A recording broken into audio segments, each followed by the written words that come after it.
梅尔茨当选德国总理，俄罗斯和阿塞拜疆关系突然恶化。克里姆林宫公布胜利日阅兵嘉宾名单。乌克兰进行袭击预演，乌军重新杀入库尔斯克，乌克兰空军袭击俄多地弹药库。俄罗斯怕解体，不敢结束战争。俄罗斯11年被制裁 2.9 万项。以美、沙特3国暴揍胡塞武装。内塔尼亚胡下决心彻底永久占领加沙。精彩内容马上开始。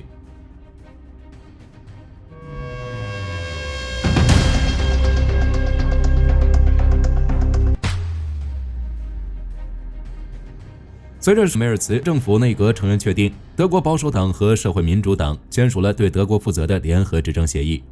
这是德国历史上2大政党第5次联合执政。梅尔茨也被认为将顺理成章地成为德国总理，但在一切水到渠成之际，却突发意外。在5月6日，德国联邦议院就新任总理的首轮投票中，梅尔茨以6票之差未能成为德国新任总理，这是德国战后首次未能在第一轮投票中选出总理。要知道，基民盟、基社盟、社民党在德国联邦议院拥有328个席位，但梅尔茨居然未能获得最少的316票，这显然不正常。在首轮307张反对票里，肯定有社民党的议员在闹情绪。面对这种突发情况，德国执政联盟迅速对内部进行了清理，后经过所有议会党团的磋商，同意直接进行第2轮投票。在这次总共618张投票中，梅尔茨以325票赞成、289票反对、1票弃权的成绩成为了德国总理。这比原先预计的5月9日进行第2轮投票提前了数天。梅尔茨在成为德国第10任总理后，将于5月7日访问法国和波兰，同时向外界宣告德国重返欧盟领导地位。至于乌克兰问题，在此前的联合执政协议中就被提及了17次。德国承认乌克兰是欧洲安全的关键因素，并承诺以强势姿态支持乌克兰加入欧盟、北约，承诺继续提供军事和财政支持，并使用冻结的俄罗斯资产来帮助乌克兰。梅尔茨也将于5月9日以总理身份访问基辅，同时他强调将加大对国防和基础设施的投入，给欧洲带来不一样的改变，也会给乌克兰带来更多惊喜。而面对梅尔茨当选，泽连斯基自然在第一时间送去了祝贺，并在社交媒体上表示衷心祝贺了梅尔茨当选德国新任联邦总理，真诚希望德国能够更加强大，并在欧洲和跨大西洋事务中发挥更多领导作用。一个欧洲的新时代将来临，恭喜梅尔茨，也恭喜乌克兰。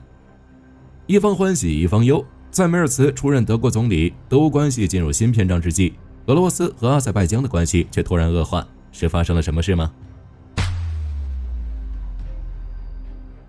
？5月5日，阿塞拜疆代表团到俄罗斯参加纪念活动，纪念出生在俄罗斯的阿塞拜疆前总统阿里耶夫102周年诞辰。但在代表团入境时，议员巴达莫夫却被拘禁几小时后驱逐出境。塔斯社报道的驱逐理由是阿塞拜疆议员巴达莫夫屡次发表反俄言论，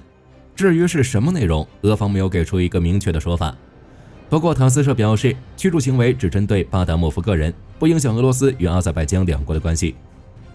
俄罗斯想法虽好，但阿塞拜疆却不这么认为。其外交部随即给予了俄方正式回应，称俄方做法让人非常不理解，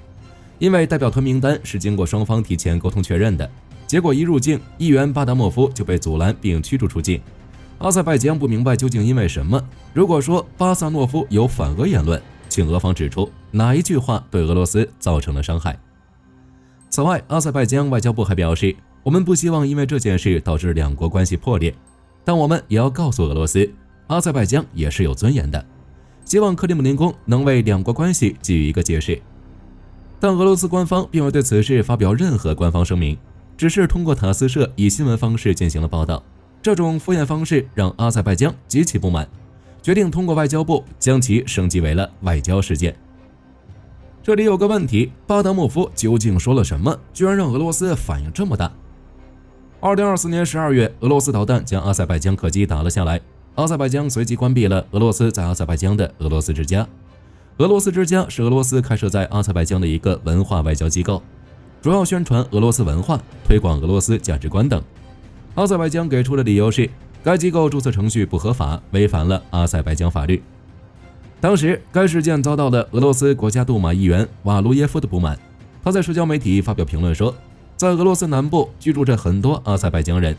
应该好好查查他们。这些人中有非法移民，有的偷税漏税，还有很多犯罪团伙成员。只要查，就会发现各种各样有意思的事情。针对瓦卢耶夫对阿塞拜疆人的嘲讽，巴达莫夫反唇相讥。他说，俄罗斯杜马议员瓦卢耶夫长得五大三粗，既然瓦卢耶夫提到了犯罪团伙，我告诉你，犯罪团伙的人长什么样子，看看瓦卢耶夫就知道了。照着他的画像去画，就是犯罪团伙。两人唇枪舌剑，口水战不断。阿塞拜疆随即制裁了瓦卢耶夫，禁止其入境阿塞拜疆。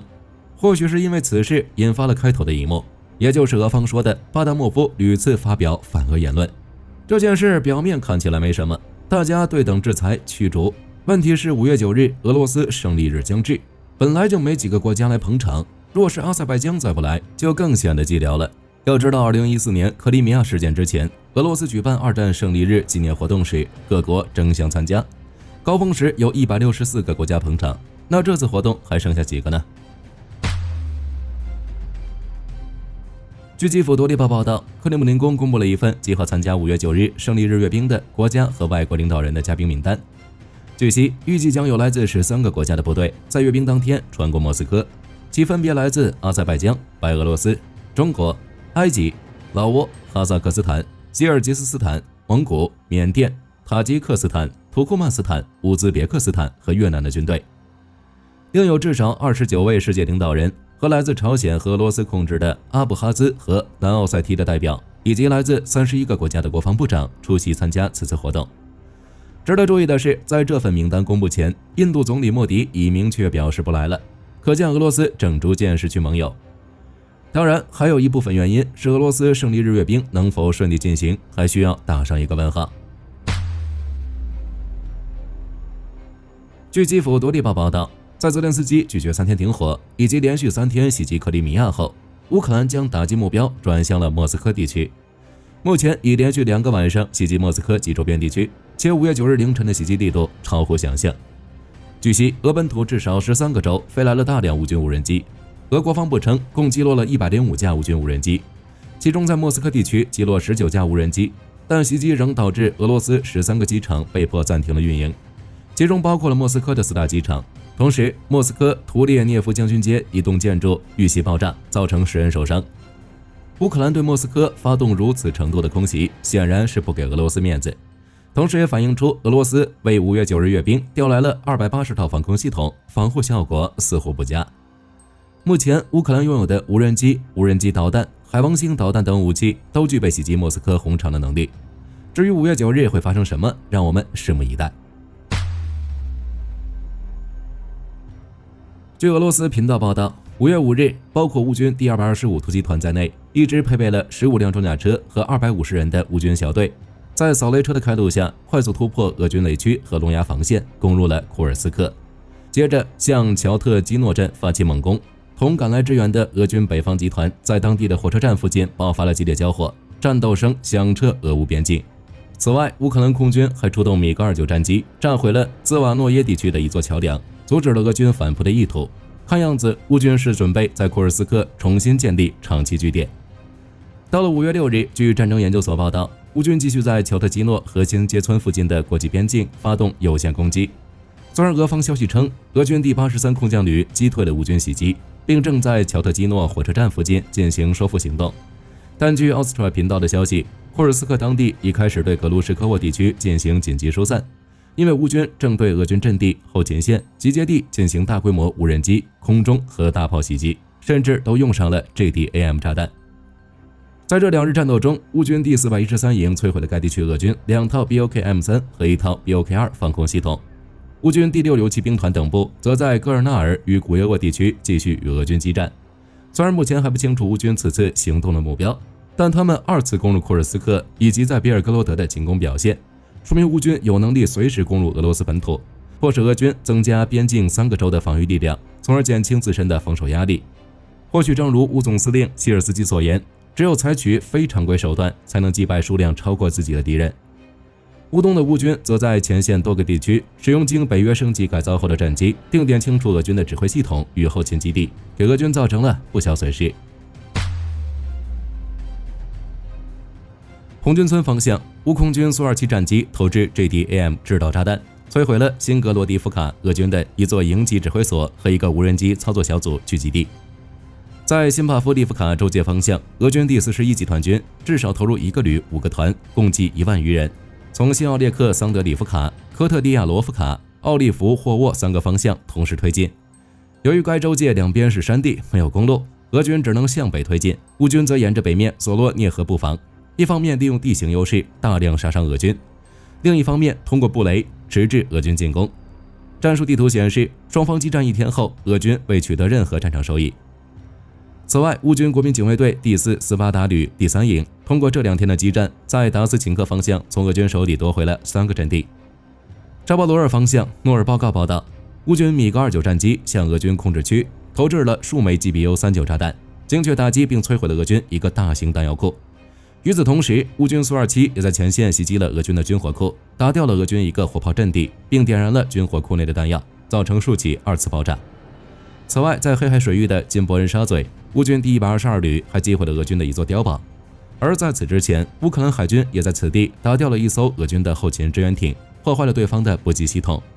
显然，乌军正在对金伯恩沙嘴发起更多行动，可能会以此为跳板进攻克里米亚一带。受此影响，俄罗斯目前已取消了塞瓦斯托波尔5月9日的胜利日游行活动。据乌总参谋部发布的信息显示，5月6日，乌军歼灭俄军1430人，摧毁俄军3辆坦克、61门火炮。至于和谈一事，为什么俄罗斯总是变着法的拒绝或拖延呢？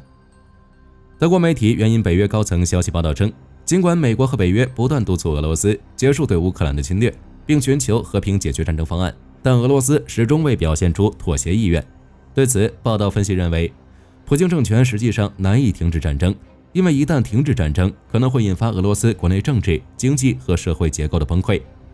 评论指出，俄罗斯的国防产业因为投资巨大而膨胀，数十万既得利益者靠战争获得了高收入，这让普京很难选择妥协。经济方面，俄罗斯的问题也十分突出，若排除以军工产业为主的板块，俄罗斯整体经济陷入了严重衰退，许多民用领域，包括食品生产、煤炭、建材、机械等均呈现出衰退趋势。更重要的一点，俄罗斯至今已被制裁高达 2.9 万项，而这些不解除，一旦战争停止，俄罗斯经济将瞬间崩溃。据俄新社报道，自从2014年对俄罗斯实施制裁至今，俄罗斯在这11年间已被制裁约 2.9 万项。独立分析门户网站 Kostelem 的数据则为24,311项，且俄罗斯被制裁的趋势还在加强。在这 2.9 万项制裁中，有 92% 发生在2022年之后，其中美国以7384项制裁，占比 25.5%， 位居榜首。其次是加拿大的3639项制裁，占比 12.6%。之后分别是瑞士的3266项、法国的2423项，以及韩国的24项和新加坡的5项对俄制裁。在 2.9 万项制裁之下，俄罗斯经济陷入困难。虽然期间俄罗斯通过规避制裁、增加能源出口、结构调整等手段，让自身经济势头依然强劲，但在2022年之后，美国、欧盟对俄罗斯制裁的加剧，尤其是欧洲逐步放弃俄罗斯石油、天然气后，这种势头开始变化。俄罗斯经济陷入举步维艰的困境，即使俄罗斯转入战时经济，依靠国防工业来支撑俄罗斯经济，但越打越有钱、越打越强大的神话还是破灭了。5月2日，莫斯科时报援引俄罗斯经济发展部的数据报道称，2025年第一季度俄罗斯经济增长大幅放缓。数据显示，2025年1月至3月，俄罗斯 GDP 仅增长 1.7%， 比上季度的 4.5% 低了 2.6 倍。工业增长率从 5.7% 降至 1.1%。批发贸易自2023年冬季以来首次萎缩，本季度收缩了 1%。矿产开采量下降速度加快4倍。非资源行业工业增长速度从2024年第四季度的 10.7% 下降到2025年第一季度的 4.7%。这是俄罗斯经济自2023年第一季度以来最糟糕的业绩，让人唏嘘。与此同时，俄罗斯将2025年预算赤字预测上调2倍，从占 GDP 的 0.5% 增至 1.7%。俄罗斯财政部将2025年石油和天然气收入的预测从 10.94 万亿卢布下调至 8.32 万亿卢布，通胀预期从 4.5% 上调至 7.6%。乌拉尔石油价格预测则从每桶 69.7 美元下调至56美元，但这依旧赶不上市场的变化。据悉，5月6日，俄罗斯乌拉尔石油价格已跌破每桶4000卢布，约合49美元，为2年来的最低水平。相反，欧佩克加同意在6月份再次增产，以沙特为首的主要产油国同意仍然每日增产 41.1 万桶，这将是5月产量的3倍，且不排除继续增产的可能性。再加上特朗普关税政策影响，这意味着全球油价将进一步下跌，这让俄罗斯十分难受。与此同时，俄罗斯将预算赤字也从 1.2 万亿卢布增加至 3.8 万亿卢布。俄罗斯财政部长安东·西卢安诺夫表示，不会削减国防开支，这意味着想要维持平衡，俄罗斯将别无选择地被迫提高税收、削减社会支出并增加借贷。而据乌克兰外国情报局称，俄罗斯打算将个人所得税、公司利润税、增值税收入大幅度增加，以弥补预算赤字，这将导致俄罗斯通胀率继续攀升，一些俄罗斯企业将难以维系。由于绳索不断收紧，经济步履蹒跚，处于危机边缘，留给俄罗斯的时间不多了。也正因如此，5月6日，特朗普在接受采访时表示，随着油价下跌，俄罗斯更倾向于解决战争，我们处于有利地位，可以达成和解。不过，德国图片报则持相反的看法。该报报道称，俄罗斯未能实现军事目标，经济依赖国防工业。如果没有国防合同，俄罗斯经济将面临衰退的风险。因此，一旦战争结束，俄罗斯退伍军人将导致俄罗斯各地犯罪活动增加。但这些都不是最主要的，主要是俄罗斯仍未达成最低目标，战争还将继续，离和平还很遥远。综上所述，俄罗斯将面临痛苦抉择，即一是硬扛经济压力，战斗到底失败，俄罗斯经济倒退数十年甚至解体；二是主动求和，结束战斗，俄罗斯经济倒退数十年，国内犯罪率暴增，同样不排除解体可能。而普京在5月4日接受采访时说的，俄罗斯拥有足够兵力和手段，无需动用核武器，即可完成此次特别行动的所有目标。对此，火力军是不认同的。且不说目前俄军目标尚未实现，经济就已步履蹒跚。而当欧洲将俄罗斯视为敌人后，俄罗斯的未来之路其实就已变得极其狭窄。战争持续越久，俄罗斯付出的代价就越大，最终代价可能需要俄罗斯1代人和数十年时间来偿还。接下来视线转向中东地区。5月5日，胡塞武装向以色列发射导弹，以色列拦截失败，导弹在本古里安机场附近爆炸，造成6人受伤。对于该行为，火力军认为这完全是找死。当天下午，以色列内阁召开紧急会议，内塔尼亚胡发表讲话称，伊朗是幕后真凶，以色列将直接找伊朗算账。不过到目前为止，以军还没有向伊朗空袭，而是出动了30架军机，轰炸了包括胡塞武装大本营和泰达港在内的也门9大地区，其遭受了史无前例的重创。据耶路撒冷邮报报道，5月5日，以色列出动数十架战机，连夜向胡塞武装控制的也门港口和军工厂等目标发射了50多枚巨型炸弹。首先遇袭的就是也门的和泰达港。从现场披露的画面看，该港几乎所有的重要设施都被击毁，笼罩在一片火海中。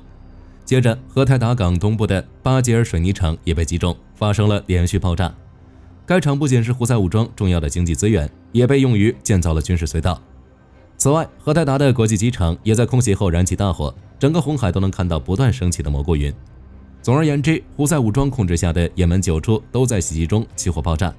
以军共分8个批次完成了打击，而且以色列还提前和美国进行了沟通，因为紧接着美军出动轰炸了胡塞2个地方官府建筑。在另一边，沙特也趁机攻入胡塞的地盘，扩大占领领地。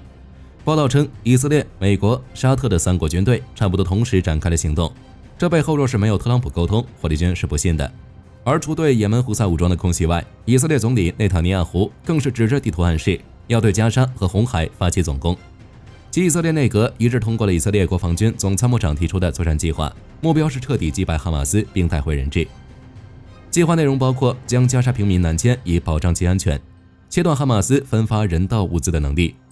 对哈马斯发动强力打击，以及接管加沙地带并保持控制。以色列总理明确指出，该计划与以往不同，重点从突袭转为夺取加沙地带的区域并长期控制。据悉，以色列6万名预备役的征召令将在本周中送达。加沙很快会看到不同的局面，哈马斯或将成为历史。好了，本期节目到这里就结束了。梅尔茨的就任会带来哪些变化？哈马斯会成为历史吗？欢迎在评论区留言讨论。我是火力军，下期再见。